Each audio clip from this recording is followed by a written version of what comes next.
cheers and thank you for joining me. Just a very quick one today.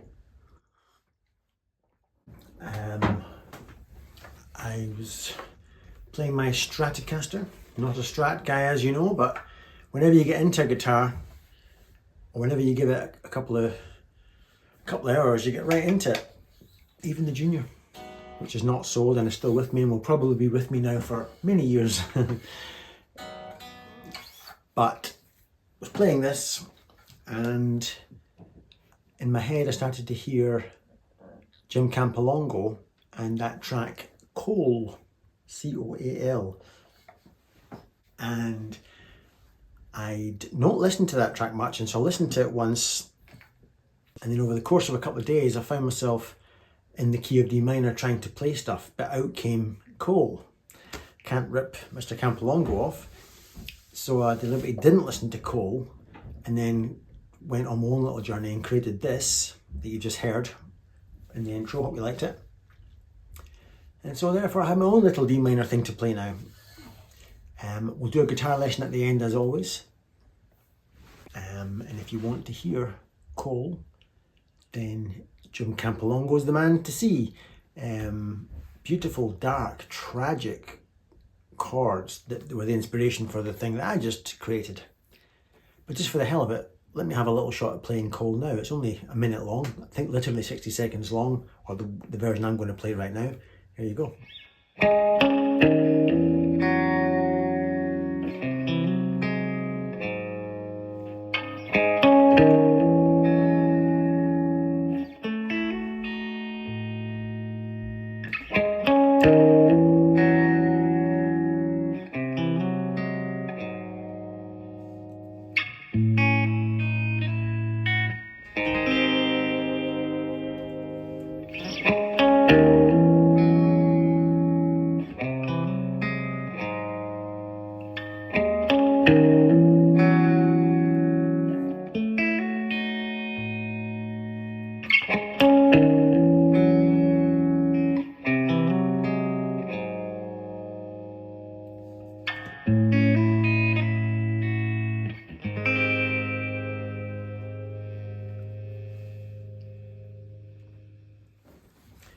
So that was my crude attempt at Jim Campolongo's Coal.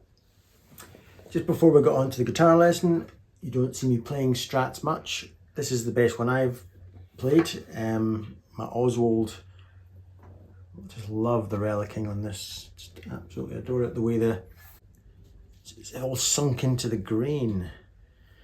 Anyway, hardtail of course, love it. Let's get on with the guitar lesson.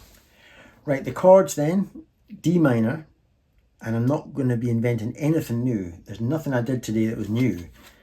All these chords have always existed together and a lovely little extended family of loveliness in this key D minor today. All I'm doing is I'm taking fingers off where I've got no right to do so and adding fingers on and stretching them up and down a semitone just to create interest. I think in so doing I'm probably creating minor sixths and 9 chords and maybe major 7 chords and half step rubs, and again none of that is driven by theory.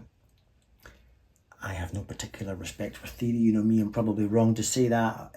Some of you love theory and it's great for those of you who love theory, but just so you know, as I'm trying to theorize what I'm doing, it's only because it was my ear and my imagination that got me there first, and then because I've got a YouTube channel I'm having to go back and try to theorize it. So you might see me fall off the wagon a wee bit as I try to theorize. But if you're struggling with theory, hey, I don't know a single thing about theory other than the Nashville naming system of chords. So here we go, D minor. But I've got that finger off, creating this kind of weird, don't even know what that is. Is it a kind of a half step rub for a start? It's a 9, I'm creating a 9 because I'm taking that root up a tone. So anyway, some weird fangled D minor 9 chord, B flat chord now coming up, as is a strong member of the family.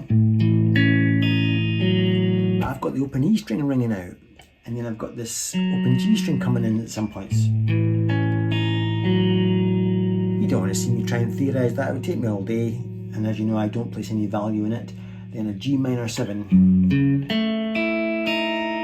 Again with this half step rub, so I'm playing the 1, the 5, the flat 3, the flat 7, and then I guess this half step rub brings in some sort of 6, and then I resolve to the key of the song. This is floating, this is just my way of playing D minor with a little neck warble, then a diminished,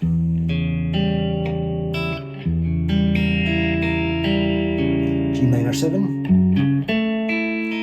played in the same way as before, then the turnaround chord. So if we're in D minor, we're going to A7. By raising this little, if that's your A7 chord, I'm raising the 5th note in that chord up a semitone to give a kind of augmented sound maybe, I don't know. It's not relevant whether it is or not, because my ear insisted that be there. It has to be a crime not to go. And then a clanging chord. That is, I'm just taking the root down 3 semitones. So I take it that means it must be a D minor 6, but I'm playing it with another one of those neck warbles. And a little bit of lead.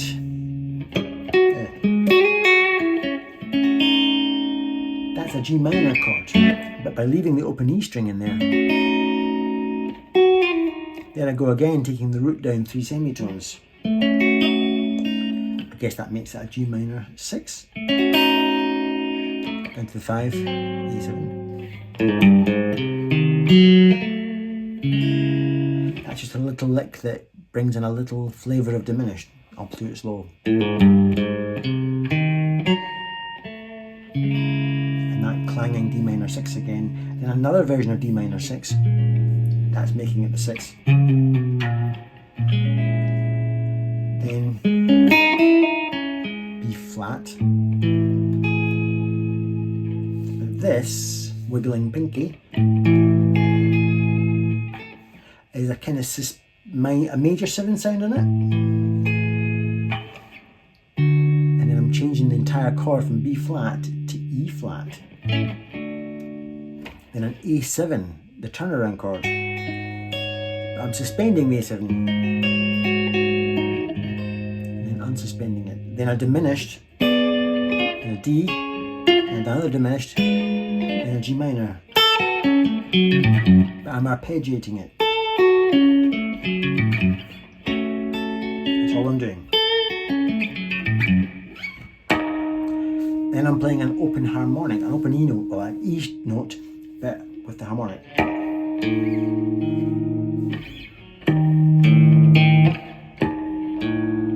To give a kind of weird diminished sound, to get to an F, the root, the 5 in the major 3rd, to a D chord,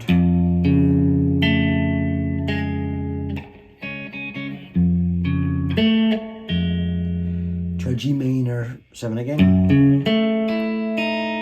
played in the same way I've done 3 times now, to a C9, maybe with an open E string, and then I've gone into a little melody. Just a kind of cool way of going from F to its 4 chord, which would be the B flat, and a little bit of lead. That's an F chord, down to a C chord, just playing these 3 notes from the chord of C, then almost the same again, up to a, what's that, an A minor, doing that lick that I always do, arpeggiating that A minor chord,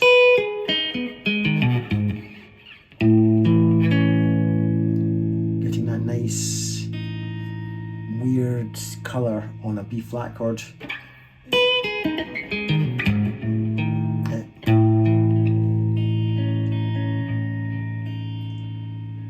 And then what have I gone and done?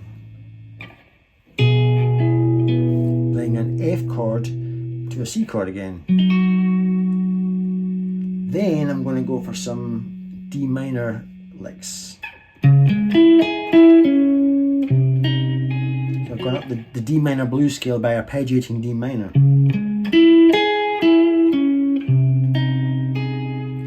would be what, an A chord.